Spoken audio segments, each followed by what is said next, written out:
Do you know what I like to do after I get done eating some spaghetti? I like to look at some baseball cards. Hey again, guys. So I just wanted to do a few things. I wanted to show you something special, and I wanted to have a little hobby talk, and I want to show you some cards because I love to show cards. You know, I love to do hobby talk. I love to participate in lives, share opinions. I find it interesting and I enjoy it. You know, whether people agree with me or disagree with me, doesn't matter. I love to hear all perspectives on things, and I love to get people's thoughts. It's not a matter of who's right or wrong. None of us are right, none of us are wrong. It's just the way we look at things. You certainly can participate in the hobby however you like. Nobody can tell you what to do. Nobody's going to tell me what to do, that's for sure. You do you. But I do find it interesting and fun. It's fun for me to share my thoughts and to listen to other people's thoughts. And oftentimes, you know, it's the people I enjoy the most who think differently than me or have a hobby in a completely different way. You take one of my favorite channels, Cardboard and Plastic. I watch every video that he puts out as soon as he puts it out. He talks about grading all the time, and I hate talking about grading. However, he's one of my favorite channels. I love to hear his insight. He participates in the hobby in a different way than I do, but I enjoy listening to his experiences doing what he does. As just one example. And I listen to a lot of people, a lot of channels that you know, are totally different, do things totally differently than I do, and collect differently than I do, and believe differently than I do. That's what makes the world go round. There was something special that happened, and I wanted to share it with you. Guy I know through the hobby, hung out with at the National as a subscriber, and he has an amazing collection. I was chatting with him the other day, and he let me know that he wrote an article for this August issue of Sports Collectors Digest. And I had the magazine, but I had not noticed his name on here. His name is Rob, but those of you on Instagram or involved in collecting would know him as Bobby Baseball. And he wrote this awesome article in the August edition. So I wanted to let you know. That's awesome. Now, my man Bobby Baseball is he's one of my collecting idols. Now, this guy has an amazing collection. He has a T206 Honus Wagner. He has the complete run of Mickey Mantles, including the 52 autographed. He has one of my other dream cards, the 1933 Nap Lajoie, with the original letter that came with it from Goudey. Just an insane collection. But the thing that I love about him is that he also has low-grade cards, ungraded cards.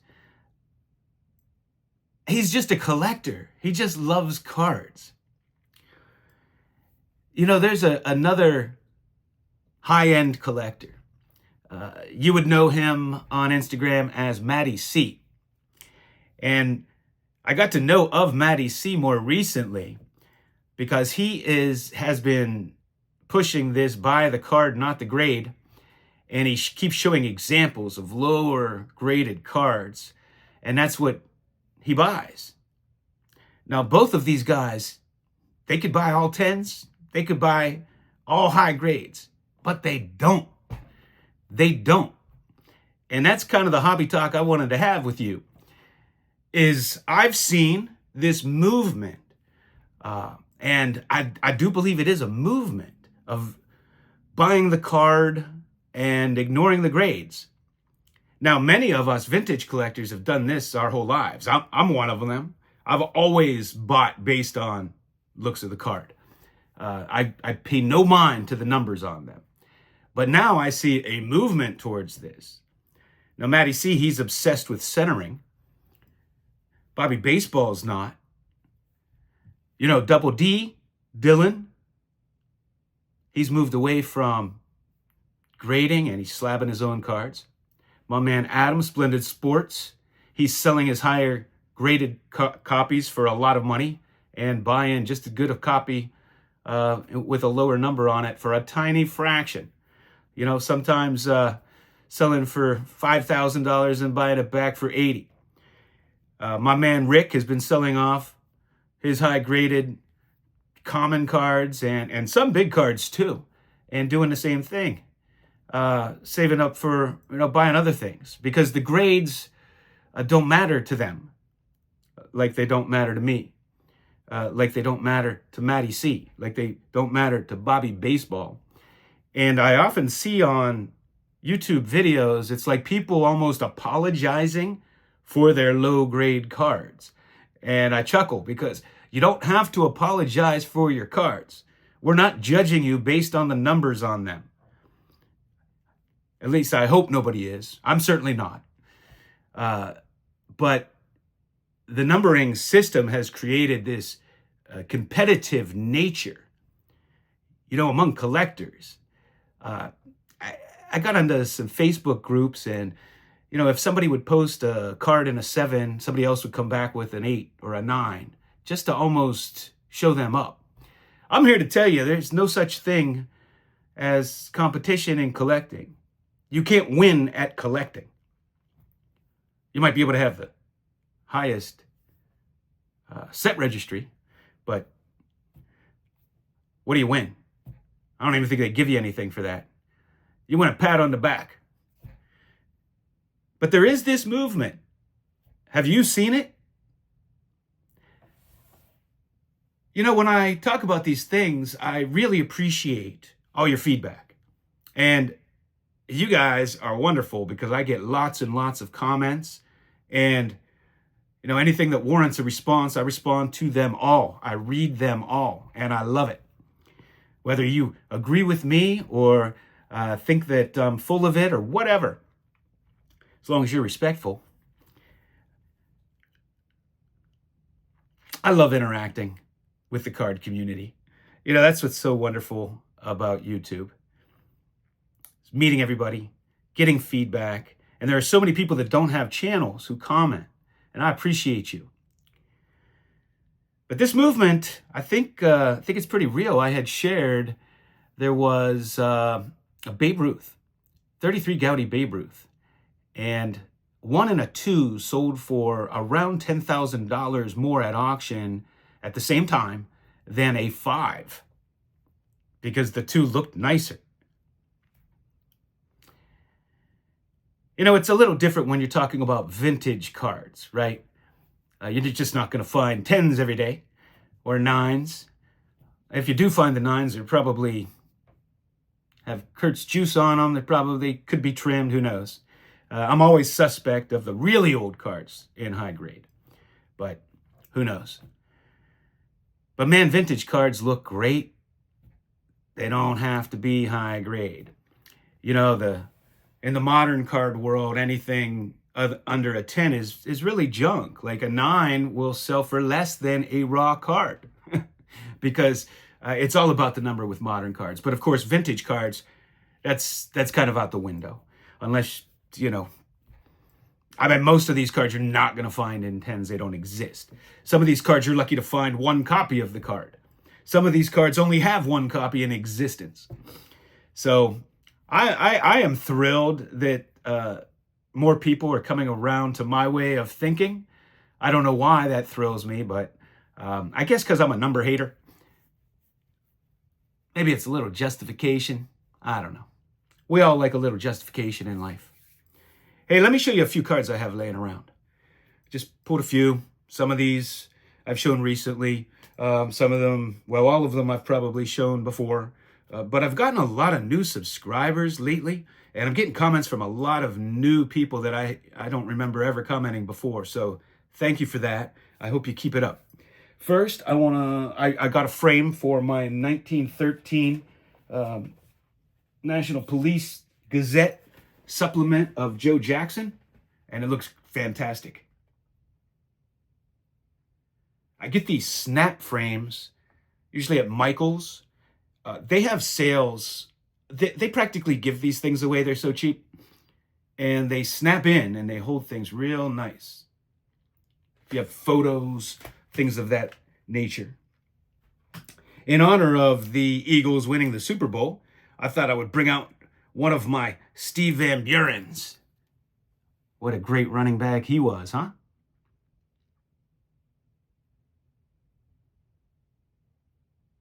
How amazing are the Leaf cards?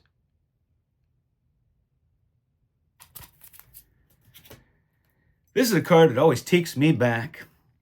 So I had this card shop at my hometown, and I got to know the owner real well because I was in there constantly.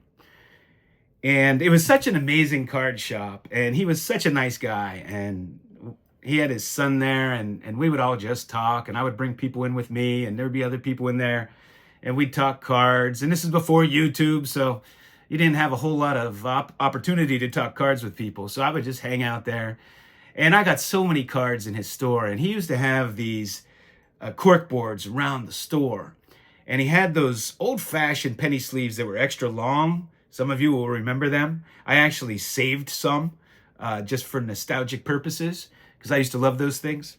And he would put a pin through the thumbtack, or a push pin through the top of it, and he would hang these cards all around. And he would have like the early 60s post-serial cards. I'd buy all those, and he would have all these inserts, and they'd be up there for 75 cents, $1. Some were 25 cents, 50 cents. And I'd just go hog wild in there. And it was just so much fun for me, because it wasn't that easy to find vintage cards back in the early 90s. It wasn't like now where you could go on eBay and just find just about anything. So he had this one card, and it was so rare for him to have like 33 Goudeys or 41 play balls, but he got some. And every time he got them, I'd buy them all. And he had one, and he always gave me good prices. But this one, it was the most I had ever paid for a card. This is in the very early 90s, probably 1990, 91, right there. And he wanted a certain amount. It was over $100. I had never paid over $100. But he was firm, and he's like, look, this is so sharp, and I got to get this for it. And so I bought it. And it's a 1941 play ball Jimmy Fox. And it was one of the first cards I ever had graded. And then I had it re-slabbed several years ago.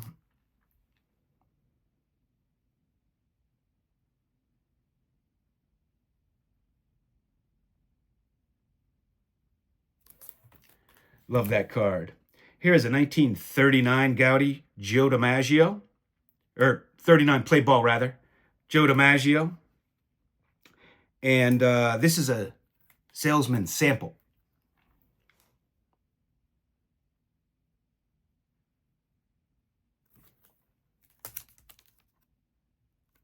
Is that right side up?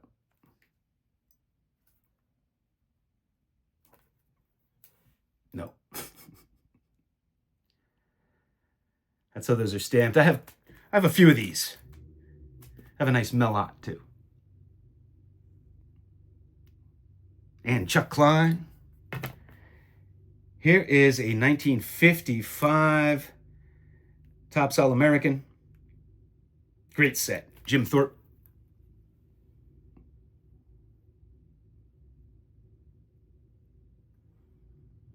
Such a great example of the card.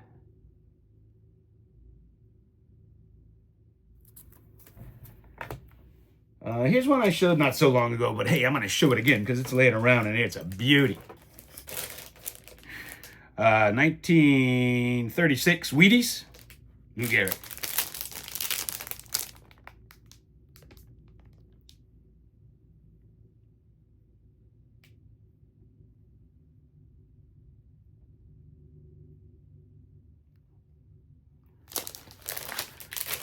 Ooh, I've wanted this for so long. There's another pose of him batting, and they remade those in, I think, the 90s. They remade those boxes. But that one I want too. I love that one too. It's just a lot more common. So if I was going to get one first, I wanted to get this one first. And most of his cards show him batting. And this is one of the few that shows him fielding. I know he has an exhibit card. I think it's the same image. And also the 1934 Butterfinger that I have. He's also fielding in that one. So that's what I have for you. As always, I appreciate your comments. I appreciate your feedback. Do you see what I'm seeing? Do you see a movement with vintage cards more to buying the card over the number? Or am I off base with that? And how do you do it? You buy on looks or do you buy on numbers? I know many of us, and Dylan, Double D, talks about this a lot. In the old days, we would, shoot for a 7 or whatever in vintage cards, and didn't pay much attention to the centering or much attention to the card. We put a lot of faith in the grading companies. And over the years, I think some of us have lost, we keep losing more and more faith. And we start to use our own eyes and buy what's appealing. I mean, I'm a card lover. I love my vintage to look a little vintage. I don't want them. I don't know. For me, it's kind of weird. I don't want them to look like they came right out of the pack. I have a Black Swamp Fine card, and I have these Tango Eggs cards. I mean, they almost look fake. They're so sharp. They don't look quite as right with totally sharp corners. I don't know. Maybe I'm a weirdo. But anyway, that's what I have for you. Hey, thanks for hanging out with me. I got to go.